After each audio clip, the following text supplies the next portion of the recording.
Good evening, everyone, and welcome. Thank you for joining us tonight. My name is Raluca Barbu. I am the Adult Programming Specialist for the Algonquin Area Library. Our guide for tonight is Tai Chi instructor Allison, deputy of MoonWillow Tai Chi and Wellness. Most of you probably know her and missed her. Allison will provide essential tips and exercises to help us navigate anxiety and depression, along with a simple yet powerful meditation technique to release negative energy and invite positive healing energy into our lives. These tools are designed to support our well being and help us move through the winter season with more calm, balance, and positivity. This is a Zoom webinar. Your microphone and camera will be turned off as an attendee. You can enable closed captioning and ask questions through the Q&A feature, and Allison will gladly answer them at the end of the presentation. Please note that today's event will be recorded and it will be available on the library's YouTube channel within a few days. I will now turn it over to Allison. Hello, everybody. I'm so glad to be here. And thank you, Raluca, for inviting me here to present on Good Mental Kung Fu. Let me give you a little background on me. For those of you that don't know me already, I think there's probably a lot of people out there that already know me from my Tai Chi classes. But let me give you a little background for those that really are not acquainted with me and how I came to this subject matter. I came to Tai Chi as a very stressed out person. My mental kung fu was just not there. I didn't have very good mental kung fu at all. I often joke that I come from a family of worriers instead of warriors. So I had the worry thing down really well, and it was wreaking havoc with my body and my mind. I was suffering from chronic anxiety. I was suffering from irritable bowel syndrome. I was on medications for both of these things. And I really was not feeling like it was solving anything. It was just basically a band-aid. I knew it was stress that was really causing all the problems. And I was basically told what I had was incurable. I was just going to have to manage it with meds and all of that. And I didn't like that prognosis. And I thought, my gosh, I'm not going to make it to 30 at this rate. I was 25 at the time. This was 35 years ago. So I was a real mess. And I learned how much the mind and body really affect each other. So I enrolled in my first Tai Chi class. I heard it was good for stress. And I learned how to breathe. I learned how to get my attention in the moment, to really connect my mind and body together, to really start the healing process that I desperately needed. So it was within the year of taking my first Tai Chi class that I was able to wean off of those meds, and I was onto a much healthier path of well-being from there. So now it's my great joy to be teaching this art to folks and doing workshops like these to really help us understand how our minds work and how connected it is with our bodies, and what we can do to have better mental kung fu, which will help us to have a more empowered way of living from here on out. So I hope you learned something from this presentation. I'm going to go ahead and do my share screen so you can see what we've got here with our PowerPoint here. So I'm going to share and getting into our PowerPoint. Okay, so what is Kung Fu? It's not just a fighting art. What Kung Fu is actually is any acquired skill or discipline that consists of hard work, training, or practice. That's what Kung Fu is. So we're going to learn how to apply this to our minds. So good mental Kung Fu would be defined as mastering your thought processes and corresponding emotions for more empowered and harmonious living. And it is the hardest skill to master. And the reason is we have so many thoughts. A study from the University of Southern California found that the average person has 48.6 thoughts per minute, which translates to about 70,000 thoughts per day. That's an awful lot of thoughts. It's overwhelming. And 95% of those thoughts are repetitive, and 80% of those thoughts are negative. So that's where we're leaking energy. That's where we are losing our control. So this is what we're going to be addressing this evening. Okay, let's take a look at it from the neuroscience perspective. Worry strengthens the wrong neural circuit. So it reinforces fear pathways that trains your brain to expect danger. Worry suppresses the prefrontal cortex. That is the center for planning, vision, logic, and decision making. And it activates the amygdala, and that's your threat center, that's your fight or flight center. And you can't come to clear solutions when you're constantly expecting danger or worst case scenarios. So that stress reaction is really blocking you from any kind of real constructive way forward. And worry feeds the default mode network. It's also known as the loop of doom, which contains your judgments, your regrets, your what ifs, so all these things you run through your brain, which is where your brain goes when you're not focused in the moment.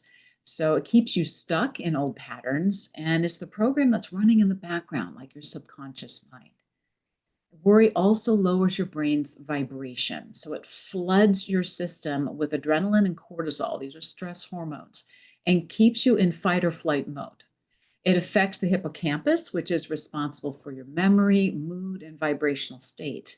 And it keeps you in perpetual survival mode, which is not a healthy place to be. And that's where I was before I came to Tai Chi. Worry programs your reality. This is a very key point. It programs your reality. Your reticular activating system, the RAS, is trained by dominant thoughts. So worry tells it to scan for problems, danger, and worst case scenarios to the point that it filters your reality to find them. I'm going to repeat that. It filters your reality to find them, find the worst case scenarios, to expect them. So the result is seeing mostly what you expect to see, and thus affects what you experience day to day. So it's just like social media algorithms, feeding you more with what you click and like. All right. So if you're constantly expecting things not to work out, guess what? They're not going to work out. If you're expecting to get sick, or if you're expecting, this person to disappoint you or whatever, you're putting that out there already, and you're actually affecting your reality. So we have to take these things into consideration here. Now, effects of anxiety on the body are very real. A sense of doom, frequent feelings of impending doom. You may have difficulty concentrating, okay? And again, you have difficulty finding solutions, right? Because you have to be clear-headed for that.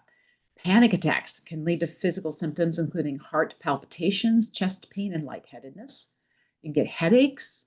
Depression symptoms include social withdrawal, loss of interest in activities, feelings of guilt or hopelessness, irritability, extreme fatigue, feeling wiped out at various points throughout the day. You may also have problems sleeping. Breathing problems, rapid, shallow breathing, very common with stressful states. Pounding heart, they said the heartbeat can quicken in pace and intensity when you're having a panic attack. Increase in blood pressure, not very good. And they rise when anxiety flares up. Upset stomach can affect your digestion like it affected me. In my case, my vagus nerve was, firing, and that regulates heartbeat and digestion. So if your vagus nerve is all whacked out, then these other systems are going to be not cooperating very well either. Muscle aches, other pains, and loss of libido. So all these things can happen when you're in an anxious state. Now, the metaphysical perspective, we often say in my Tai Chi classes, where your thoughts go, energy flows. And thoughts are energy, so they can be measured. Your thoughts can be measured. So whatever you focus on expands. So you're putting energy to that thing. All right, we have a cat just darted in. We have cats in the studio, by the way, and I think that was Kevin that just came in. So he's our orange boy. So say hi, Kevin. Anyway, so whatever you focus on expands. So it's best to focus on what you want rather than what you don't want. So you want to put energy and grow the thing that you want to manifest in your life rather than grow the thing you don't want. So what you focus on expands. So you must be mindful of where you're focusing your attention. Very important. And the more you align your thoughts with a higher vibrational state, the better you're able to manifest the outcomes you want in health, finances, career, relationships, etc. All right, so some of you may already know about the parable of the two wolves. For those of you that don't, I'll reiterate it here. A grandfather tells his grandson about a constant battle within him, a battle between two wolves. One wolf is evil, embodying negative emotions and actions, while the other is good, representing positive qualities like love, compassion, hope, and joy. The grandson asks, which wolf will win? The grandfather replies, the one you feed. So, this parable highlights the constant inner conflict between our better and worse impulses and the importance of actively choosing to cultivate the positive attributes and feelings. So, I love this story and it brings it so much to the fore. All right, now this chart comes from one of my favorite people. Her name is Carolyn Mace. Her last name is spelled Myss, but it's pronounced Mace. And she's a medical intuitive. So she has a particular gift in seeing people's energy and how it's flowing through their body. And she can tell where that person is leaking energy, where their life force is actually just leaving their body. For certain reasons. And the most common things that she sees is people I can't forgive, money, people whose approval I need, people I need to control. I would add in someone who feels a lot of shame for something that happened in the past. I mean, you can leak energy to that too, even if it's subconscious. So these are all ways in which your energy circuits run through your body and attach to a power target. And it's where your thoughts go, energy flows, right? And she likes to talk about our day's supply of energy like money. It's like, just imagine you have $100 a day of energy to run your body, all right? And most of us will spend the majority of that, like 80% or more, before we're washed and dressed in the morning, just by this, just by that hamster wheel we've got going on. So that's a very sobering thought, isn't it? And even a scary thought, because now you have what, 20% of that energy to run the rest of your day on. So what she sees is a lot of people will expend their energy and be in deficit.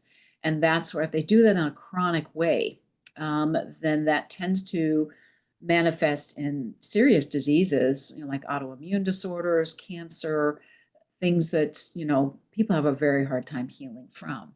So she sees so much of the connection, the mind-body connection here in our illnesses. And her book, she has many books out there, but Anatomy of the Spirit is one of her books. And it's a very excellent book on this subject, and I encourage you to check it out to learn more about her technique, and what she's been able to discover. So if you don't make time for your wellness, you'll be forced to make time for your illness. So this is something I've learned too, because I had to really, my body was screaming at me. So I had to make time to heal it, to figure out what I was doing wrong, how I was leaking energy, and what I could do to bring my body back into balance. And thank God I found Tai Chi to help me with that. I remember when I just started Tai Chi classes, and I was on my way to work, and it was a very stressful job. And I was stuck in traffic, and I was going to be late, and I was feeling all that gripping and twisting going on in my guts. And I was just starting to freak out. But then I remembered my dantian breathing deep into the belly. So I started breathing deep into the belly, and like magic, all that pain and stress and tension just melted away. And I was absolutely amazed that that's all I needed to do. I've been popping these pills, but all I had to do was breathe and get myself settled down. And that was a big light bulb moment for me of how my mind and my body could really coordinate to bring about healing. So here are some books for empowered wellness that you might want to jot down. Heal Your Body by Louise Hay. It's kind of like a mini encyclopedia. It's a very thin book, very thin volume, but she has a list of different illnesses that people can manifest and the most common emotional component to that illness, and an affirmation to help you reprogram yourself out of that loop. So it's a very handy book, Heal Your Body. Anatomy of the Spirit, which I mentioned, Carolyn Mace's book. Power versus Force by Dr. David Hawkins. who utilizes muscle testing, applied kinesiology to assign frequency levels to different emotions and levels of consciousness, which is a fascinating book. Change Your Thoughts, Change Your Life by Dr. Wayne Dyer, who used the Tao Te Ching and passages from the Tao Te Ching and meditations on that to help you become more mindful in your living. So it's a rather beautiful book and inspiring book. And Spontaneous Healing by Dr. Andrew Weil. So all of these books are excellent if you're looking for healing, deep inner healing. All right, from Power versus Force, Dr. David Hawkins' book. This is his map of consciousness. And I was talking about him assigning different frequency levels to different emotions. This is the chart he came up with. And I want you to take a look at the lowest level. Guilt and shame are the lowest emotions on that scale. That's where you would leak the most energy. Apathy comes up, then grief and fear. He said that anything under 200 were lower vibrational emotions and states of consciousness where we could leak energy and cause problems later on. And you really want to aim for the higher levels here for a better well-being. So you get courage, neutrality, willingness, acceptance. That's a deeply healing thing. Acceptance, reason, love, joy, peace, enlightenment. So the higher vibrational ones are the ones you want to try to cultivate in your life to be in a better state of being. So that's his map of consciousness, Dr. David Hawkins. All right, so 4 activities of the mind that affect the body's healing system. These are very important. Belief strongly influences perception of what is possible, what we believe, what we deeply believe. So, whether positive or negative, whatever your beliefs are, you need to examine those and how it's affecting your life and your reality, your outer reality. Thoughts, of course, major source of anxiety, guilt, fear, and sadness, because thinking can take us outside of our here and now, right? And disconnect us from our bodies. We're rarely really in the present moment. We're often either forward or we're back, and we're toggling between those things, and we're rarely here now. So cultivating that peace, in the moment is very important for your mental kung fu. Mental imagery has a special relationship with the healing system, all right, and can be a powerful channel to the autonomic nervous system. Images with positive emotional charge work best as far as the healing you're looking for. So using positive mental energy, instead of focusing on the illness, focus on the state that you're looking for. Focus on that organ or whatever part of you that's not working right in its healthier state, putting energy to that. So these are things you can do to help, bring about a better outcome. Emotions, intensity of feeling gives power to affect the body. So positively or negatively, all right? Your emotions can affect you positively or negatively. Apathy can be an obstacle, like not even caring, right? That's an obstacle. Joy is a high frequency healing force, which is why laughter is so effective. Laughter is such a healing thing. So that's again, that's high on that frequency level of the chart I just showed you. And it's a very, very healing emotion. So really your body responds wonderfully to joy. All right, the 21st century problem. Research shows being constantly busy has major side effects. It permanently reduces your ability to think, to protect our brains. According to science, it's necessary to balance intense focus with idleness. So, however, in our fast-paced world, where every spare moment is filled with checking our phones, right? Those darn phones. The reset is often neglected. So we're constantly tuned in, all right? We just have this constant stream. So this constant stimulation trains our brains to crave busyness, all right? We don't know what to do with quiet, with stillness, do we, anymore? And making it harder to disconnect from that busyness, okay? So neuroscientist Daniel Levitin highlights these concerns in his book, The Organized Mind. He pointed out that information overload keeps us trapped in a cycle of noise, sapping both our willpower and our creativity.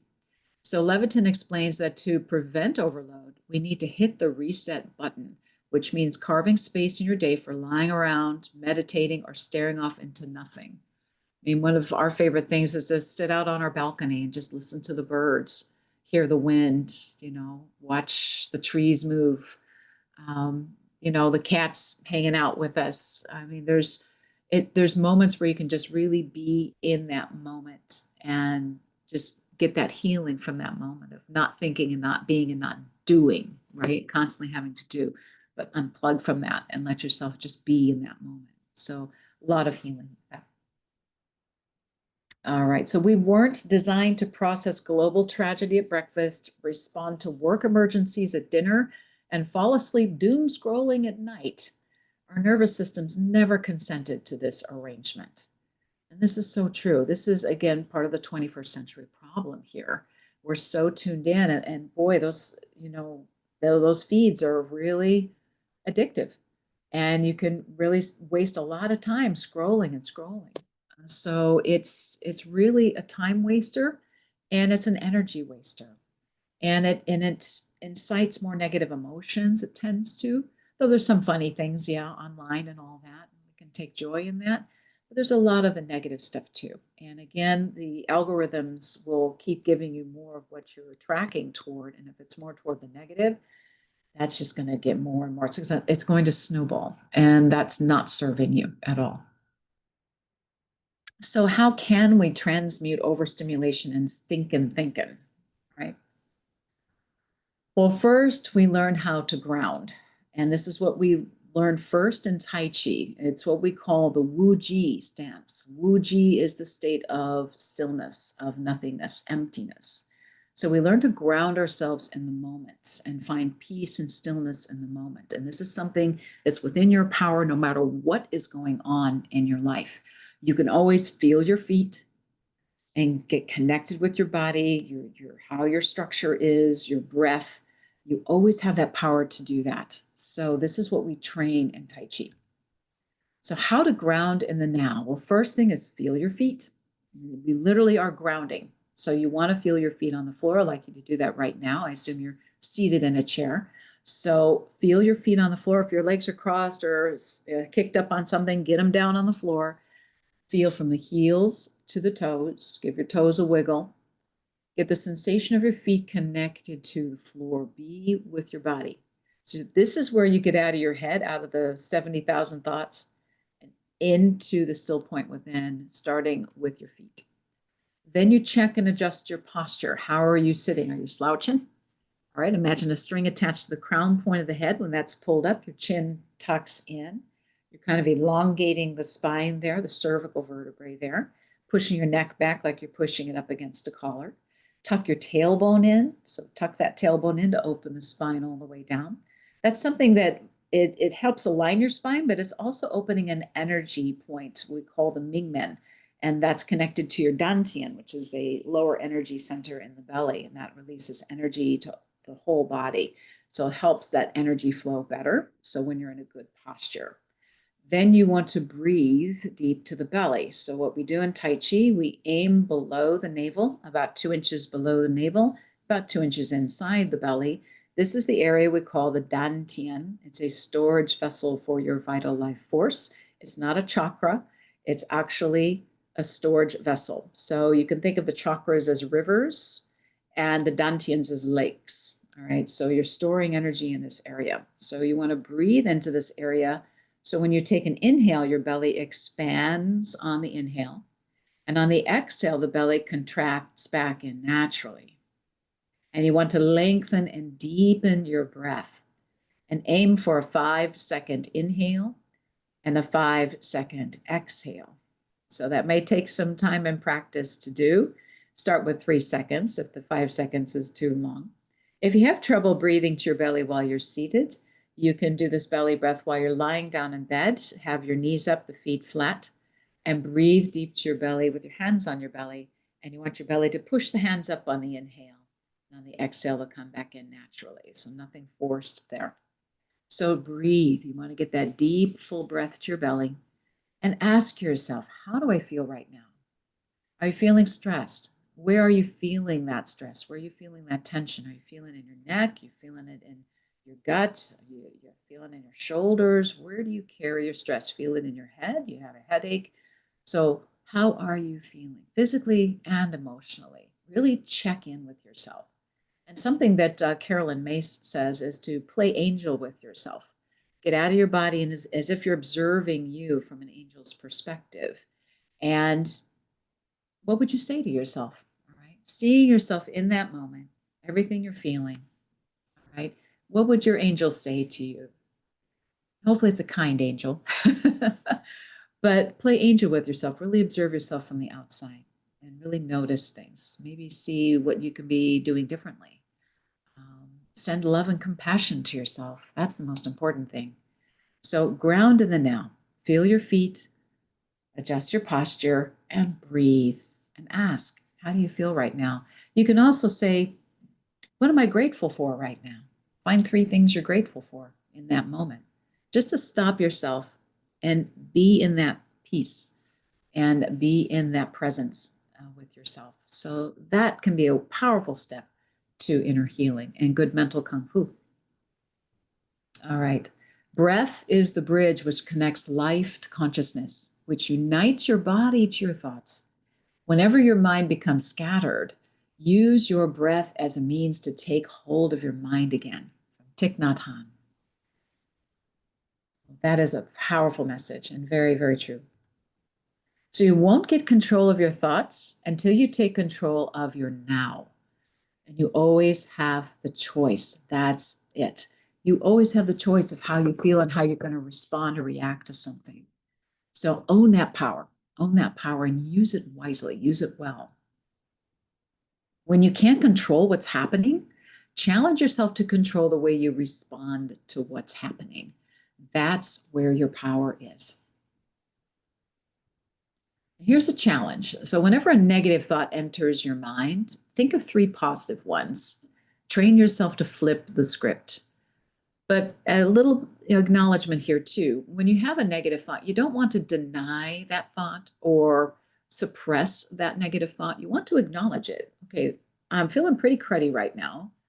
I'm feeling really angry right now or frustrated right now. It's okay to acknowledge that. And it's important to acknowledge it because it wants to be acknowledged. He said, okay, thank you. Yes, but I want to feel good. I mean, I see that, I understand that, but that's not where I want to live. So let me think of 3 good things right now. And the gratitude list is a perfect thing to do. You know, think of 3 things you're grateful for. What's going right? What's going right in my life? You know, I actually have a prompt on my phone that I've got, that comes up as a reminder on my phone. What's going right at a certain time each day? And it forces me to go, okay, no matter what kind of a day I've had, I'll have to think, okay, what's going right in this day? So that's an important practice to have is the gratitude one. Okay, here's another one. Try emotional freedom technique, otherwise known as EFT. Now, it's similar to acupuncture. EFT focuses on the meridian points or energy hotspots on the body to restore balance to your body's energy. It's been authorized treatment for veterans with PTSD, and it's demonstrated some benefits as a treatment for anxiety, depression, pain, and insomnia. It's from healthline.com. So this is a technique where you get different tapping points, where you are activating different tapping points on the body.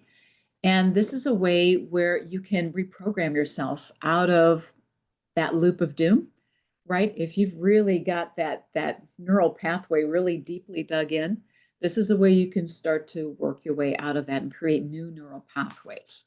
All right.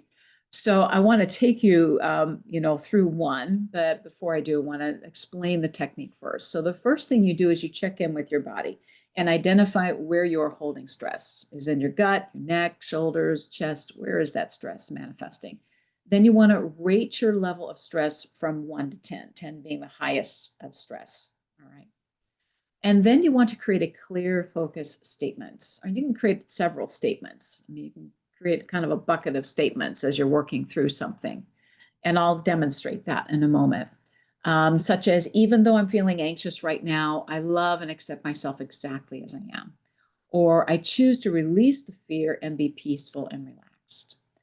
Then you start tapping with the hand point, proceed to the eyebrow point, and then the side of the eye, and then under the eye, and then under the nose, and under the chin, and the collarbone, and under the arm, and you finish with tapping the top of the head. So that's the process. And then after you go through that process with your statements, you check back in with your stress scale and see if that stress has gone down. And maybe it's gone down a couple, or maybe it's gone down by half. Keep repeating the process until you're down to like 1 or 0. All right. So that's how EFT works. So I'm going to take you through one that has to do with money. So a lot of people have money issues these days. So just as an example, I'm going to take you through a tapping technique relating to money and money shame. So I'm going to take a sip of water here, and then I'll take us through that. Okay, we're going to start with the side of the hand. So you can tap like this, or you can tap like this. Either way is fine. So we're going to be tapping here and just saying the statement here. Even though I carry shame about money, I choose to treat myself with compassion. Then proceed to the eyebrow point. These points right here on either side of the eyebrow. I release judgments I have about my financial past. And then go to the side of the eye. I forgive myself for past money decisions. And then go under the eye. I am learning and growing every day. And then under the nose, my worth is not determined by my bank account. And then under the chin, I deserve financial peace and security. Then the collarbone, I release shame and embrace self-compassion. And under the arm, I am worthy of abundance. And then the top of the head, I release any financial shame. So that's the technique. And you can repeat that as needed. You can change up the statements as needed. But that is emotional freedom technique. And I found it a very powerful practice to help reorganize and retrain my brain into new neural pathways. So try it and see what it does for you. Okay, here's a caveat. Sometimes it's okay not to be okay. It's not healthy to deny a negative emotion is present or think that you shouldn't be feeling it. So don't get yourself in that trap. Acknowledge that the feeling is there. It's okay. It's part of being human. And allow it to move through or dissipate via a safe physical, vocal action, emotional freedom technique, or breath work. All right. Decide how you really want to feel in that moment and reach for the positive thought or action to shift the energy. Own your power to do that. All right, we're going to touch on something called tragic optimism. I found this to be rather fascinating. This is from an article from the New York Times by Brad Stulberg. And the article is called How Not to Fall into Despair. I found this very powerful.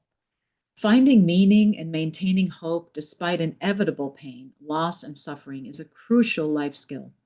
In 1949, the Holocaust survivor, psychiatrist, and psychologist Viktor Frankl coined the term tragic optimism to describe this conundrum.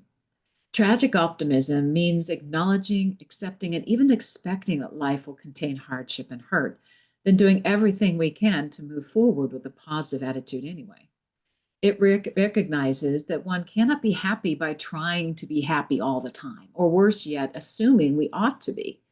Rather, tragic optimism holds space for the full range of human experience and emotion, giving us permission to feel happiness and sadness, and hope and fear, loss and possibility, sometimes in the same day and even in the same hour.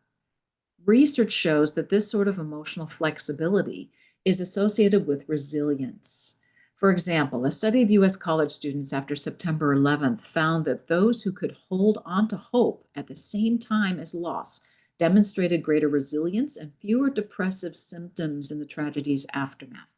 This finding is not about denial or delusion, Most of the study participants experienced negative emotions such as anger, fear, and sadness. It's just that the more resilient ones were able to hold on to positive emotions too. You can't have both. Both can happen in the same space. Tragic optimism does not encourage actively seeking out or romanticizing suffering. So that's important to remember too. Not everything has to be meaningful. Sometimes things just suck. All right. Rather, tragic optimism realizes the inevitability of suffering, but also that we generally have at least some say in how we face it. And from my dear Anne Frank, the best remedy for those who are afraid, lonely, or unhappy is to go outside, somewhere where they can be quiet, alone with the heavens, nature, and God. Because only then does one feel all is as it should be, and that God wishes to see people happy amidst the simple beauty of nature. I firmly believe that nature brings solace in all troubles. And I've found that to be true as well. I hope you have too. So here's some quick hacks to feeling better in stressful moments. Grounding, Dantian breathing, which I just demonstrated we did together. Move your body, walking, dancing, Tai Chi, yoga, Qigong. I mean, of course, I'm the Tai Chi lady, so I'm really a big believer in Tai Chi. But all those things. I love walking too. Just taking a walk in nature, walking in a park. I mean, you get some good ideas when you're walking. You know, you're more in the moment there. So go out into nature with touch, sight, smell, sound. Just really get in there, immerse yourself in nature. Nature's so healing. Listen to music that makes you feel good. All right. Any kind of music, whatever makes you feel good. It really gives you that good feeling, that the little the skin prickling up or whatever. I mean, whatever makes you really feel good. So listen to that kind of music. And that can switch your mode very quickly if you listen to some fun music. Don't worry, be happy. Whatever the song is. Could be a song, could be a symphony, whatever it is. Gratitude, the practice of gratitude, we touched on already. That's an important thing to do daily and several times a day, actually. Laughter, so powerful and so healing. It just brings up all those good feeling hormones through the body, and that's the good stuff you want. Pet therapy, well, right there, I got pet therapy right here with Kevin there, and I think Simba's are also in the studio too. So pet therapy, I'm a big believer in. Um, Nothing like cats are Zen masters. I think Eckhart Tolle said that the cats are Zen masters, or that's right. He said he's met several Zen masters and all of them are cats. I think that's what the quote is. And it's true. I mean, they know how to relax and they get you in just in the moment, right? And there's actually a healing frequency to their purr. So I'm a big cat lover. I love dogs too. They're very joyful beings, but cats I have a special affinity for. Take a nap. It's okay to take a little nap. I'm a big believer in yogi naps. I'll take like 11-minute, 22-minute naps sometimes. If I had a particularly busy day, I'll take that little bit of a nap and it recharges me just like that. So naps are important just to kind of reset your energy, regather. Journaling, very powerful in getting things out. And so they're not just, chugging along in your mind or sloshing around in your brain. When you journal, it's like a release. It gets things out on the page, so it feels more manageable. So I'm a big believer in journaling and just taking some time and check in with yourself. And that's checking in with how you're feeling and what you're experiencing. And it can help you find, resolutions to problems too. So, and a new way forward. If you're working through a problem, journaling can really help provide that for you. Self-care, essential oils, herbal teas, massage, take care of yourself, right? Take a hot bath, do things that your body needs, that you need. Say, oh gosh, I really need to do that, or I should do this. Do it because your body needs it. All right, your mind needs it too. Your mental well-being needs it too. So here's something that I've included in my life too is Sahaj Marg meditation. This is something I came across, 20 some odd years ago. My son was still a baby at the time. And this is a group, it's a yoga practice of meditation with visualization to help cleanse the body and mind of negative samskaras, which are mental impressions, recollections, psychological imprints, trauma, and replace it with healing energy from source, God, universal life energy, however you imagine that to be. And it's a very powerfully healing technique, and I think a simple technique and very transformative. So what I'm going to do is take you through this method of Sahaj Marg. And the first step of this method is to sit quietly and visualize all bad impressions leaving your body, mind, and spirit in the form of a dark smoke. And you generally want to do this for a good 20 minutes. I'm going to do this in the evening. So they call it the evening cleaning. So you do this in the evening, like the end of the day, and just let out all the garbage. You dump all the garbage. You don't even have to know what's leaving. Just imagine that dark smoke leaving out of the back of your chakras. I mean, that's what I think of it as, just releasing out of those energy centers that don't really need all that garbage clogging up the works. So you spend a good 20 minutes doing that. And then the next step is to imagine healing light from source flooding into and around your heart, filling the space that all the bad impressions left behind. And you spend 10 minutes just imagining that healing light within the heart. And that really helps to make you feel relieved and you feel lighter. So and it's sending love to your own heart, right? So imagine that healing light in the heart. And then the third step is to imagine your heart pumping that healing light energy through the whole body, bringing you into a higher, healthier vibration.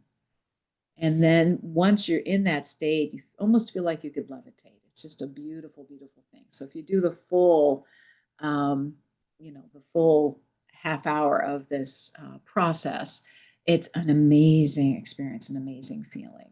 So you're more in tune with your spirit than your ego. Your ego is all limited and it tends to cling to the more negative emotions. Your spirit is more knowing. It's more like the angel hanging out there, watching you. So your spirit, your inner knowing, your higher self, you're more in tune with that when you do this process. So it's quite a beautiful thing. So I highly recommend trying the Sahaj Marg. So again, the 3 steps are: first, you sit for a good 20 minutes, do some breathing. You want to do a deep breath to your belly. Exhale out. Just tune in and breathe. So I'll take you through a little, like a mini version of this process. Breathe, relax. Be sure you have a good posture. Tuck in the chin, crown point up. Tuck your tailbone in. Exhale out. Release, release. And now that you're quiet and you've breathed a little bit, continue that breath and imagine all the samskaras, all the negative impressions, all the stuff you don't want to carry with you, leaving out through the back in a dark smoke. Just let it all go out. Just release, release. Breathe to your belly. Let that release occur. Just think of it as dumping the garbage. All the negative stuff you might have seen online, something someone may have said that upset you, mistake you made that you're upset with yourself about, let it go. Even stuff from your childhood, trauma to anything that could have happened that you might be holding on to, letting go. So again, you don't have to know what's leaving, just let it go. Dump the garbage. Allow it all to leave in the dark smoke. You're breathing and releasing. You might feel a little tingling, a little sensation there as that release is happening.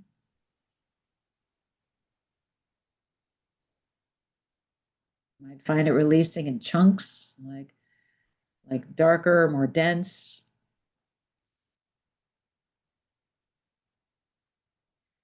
And as you sit, and especially if you're sitting for a longer period, if you're doing the full 20 minutes with this, you may find that the smoke starts to dissipate. And that'll be a signal that that release is completing, at least for this moment, for this time.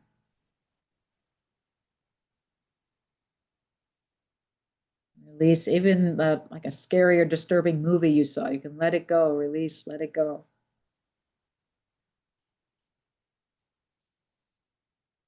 Very good. Just release and release. Let that all dissipate. And then next, you want to imagine healing light pouring into your heart. So it's saturating the heart, it's inside and glowing outside the heart. Just imagine your heart radiant with this glowing light, this healing energy, and all the chambers of the heart, all the valves,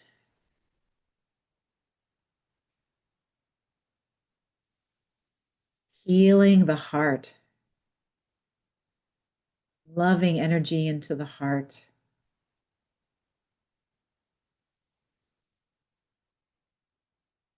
There's only room for love there now.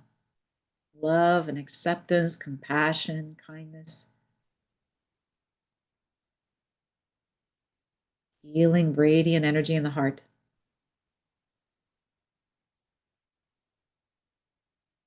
Now imagine your heart pumping that wonderful energy, that healing light through the whole body and all the blood vessels and all the nerves, all the organs, every layer of the skin, the whole body glowing with healing energy. Breathe in the light, breathe in the healing.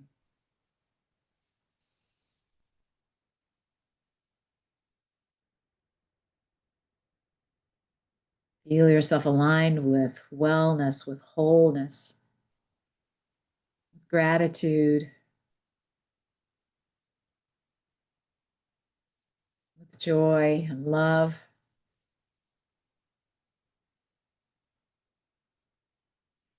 Feeling love and compassion toward yourself and others. Feeling free of all burdens.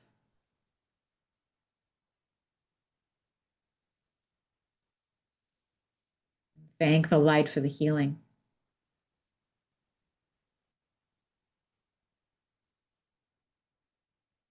And relax. So that's just a mini version of Sahaj Marg. How do you feel? Hope you're feeling good after that. But I encourage you to do the full half hour.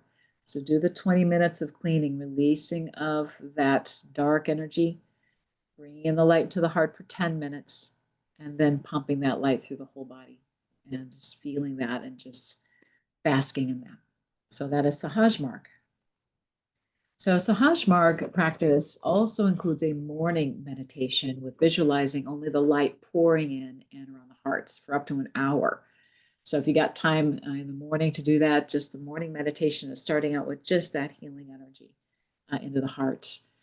And preceptors can also transmit light. And preceptors are people who are trained to channel in and deliver that light to you. So they're trained to transmit the light into the participant in regular transmission sessions. So if you're interested in learning more about Sahaj Marg and find a group, maybe a local group near you, they have meditation, sessions together in smaller groups. Then that's where you would go, sahajmarg.org, to find out more. Now, another organization local here in our area, in the Chicago area, is Sukhyo Mahakari, and they're at sukhyomahakari.org. The location in our area is Streamwood, Illinois. And as with Sahaj Marg, it doesn't matter what religious belief you come from, all are welcome to this. The intention is to create a better world through the sharing of light. And they have a free friends and family events monthly. There's one coming up next weekend, I believe. But they're a wonderful organization, and the event is free. You just give a small donation for the light that you'll receive, and whatever you have. They say even coin is okay. I mean, they're very open and generous. But it's a wonderful place. And if you feel like, it's too much work for me to imagine the light, well, then you got people you can go to that'll give you light. So it's a lovely place. I highly recommend. We have a dear friend who's part of Mahakari, and she's a lovely lady and just really helps us a lot. It makes you feel so good when you leave. So it's worth it. And also in our Tai Chi classes, we include healing light meditation as part of our master warm up before we get into the form itself in our regular Tai Chi classes. And we do offer a full schedule of Zoom classes in Tai Chi, chair Tai Chi. That was a very popular one we were doing with the library for a while. Qigong and Tai Chi Ball Qigong. Tai Chi Ball Qigong is more of a cardio workout and works the spine, the joints. It's just a wonderful, nice, sweaty workout, which you don't normally see and have in Tai Chi classes. So we have that as well as workshops like this one I offer and training and certification programs. So if you want to be a Tai Chi teacher or chair Tai Chi teacher, we have training and certification for that. We need more teachers out there. So if you're interested, contact us. You can get more info at our website at moonwillowtaichi.com. So there's that information there. And if you can join our mailing list if you like to be in the loop of all the things we offer. So the lesson of good mental kung fu is when you can train yourself to relax and be fully present in the moment. This makes room for clarity and creativity, enabling ideas, inspiration, and better problem solving. So that's the key. When you have good mental kung fu, you clear the space for better things to come. All right. And to find a path forward if you're struggling in a situation. This is what we are training you to do, is to hopefully help you, get to that quiet space, that relaxed space where you're not in fight or flight, where you're in that relax and restore. Right? So that's what we train you to do in good mental kung fu. So from J.R. Tolkien, the world is indeed full of peril, and in it there are many dark places. But still there is much that is fair.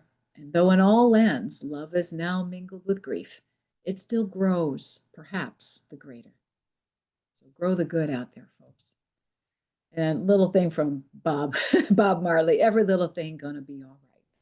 I came across this sign right in the middle of the pandemic, and someone created this, and I had to stop at the side of the road and take a picture of it. So I thought, that's wonderful. That's wonderful. Every little thing gonna be all right. And we are. So, and that's my presentation, folks. So I'm going to stop my share here, and I'm happy to answer any questions if anyone has any. So feel free to holler out. All right, looking in that chat, nothing in the chat yet. No. All right. Well, thank you so much, Allison. Thank you you. for sharing your expertise and guiding us through these valuable exercises and meditations, especially. Your tips and techniques will be a wonderful resource for all of us as we move through the winter months. So also thank you to everyone here tonight for taking the time for your well-being and your mental health and for being part of this program. We hope you find it like helpful, and we look forward to seeing you at our future programs at the Algonquin Library. So Thank thank you. you, everybody, and Thank have a you, good evening. everybody. And thank you, Raluca, so much. Have a Thank good evening. Thanks so much. you too. Bye-bye. All right, bye-bye. Oh, there's a question. Yeah, Where I can we saw it find your right. I just saw information? it. Yeah, where can we find your information? Here, I think I've got, Okay, you got it. there we go. Boom, All righty. there we go. So that one's Okay, and be on the lookout for the link. I will email everybody the link for the recording, and we will post it on our YouTube channel, and you can watch it again. Okay, have a good very night. good. Thank you. Thank you so much. Bye-bye.